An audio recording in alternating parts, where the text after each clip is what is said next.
A major winter storm has slammed into the U.S. East Coast with high winds and heavy snow.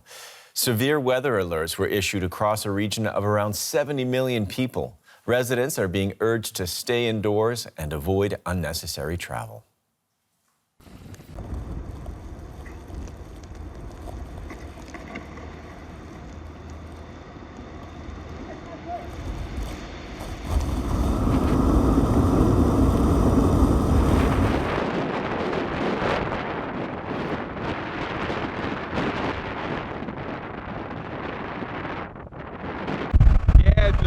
Lost power about 2 hours ago. Now just firing up the generator, trying to power up the house, keep the heat on.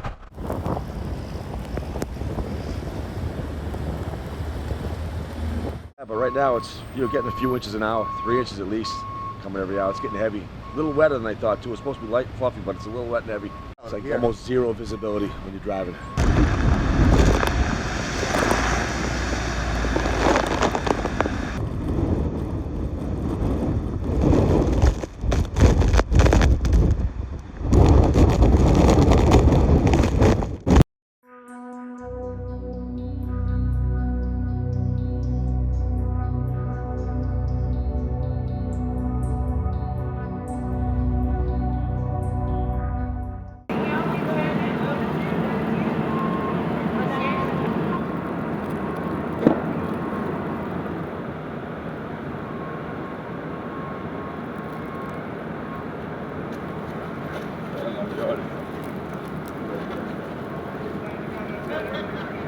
Pues es fantástico, es como estar esquiando rodeado de luminosos y pantallas de LED brutales.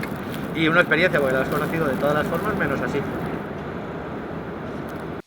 And Cape Cod in Massachusetts is one of the worst hit places, with 100% of customers in the town of Provincetown losing power on Saturday. And from there, I'm joined by meteorologist Matthew Capucci.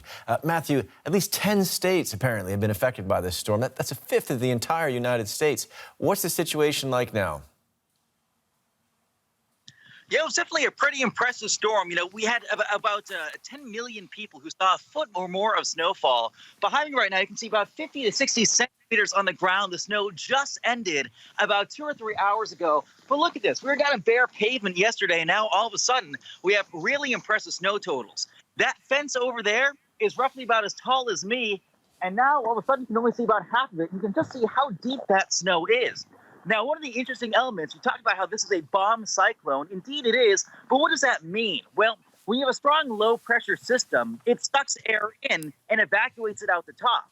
This thing intensified so quickly that its central pressure just plummeted. It was like a vacuum cleaner. So it went from barely anything, a blip on weather maps, to a hurricane-force low in just 24 hours' time, almost doubling the pace of rapid strengthening you need to get that bomb cyclone status.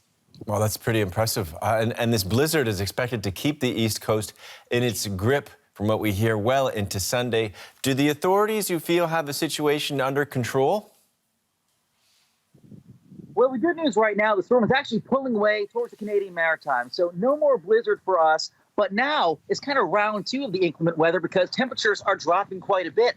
A lot of folks, as you mentioned, don't have power. 100% of Provincetown without power, about 20% of Cape Cod as a whole without power. So now temperatures are about -5 to -10 degrees Celsius. That's dangerous for the elderly, vulnerable populations who don't have heat.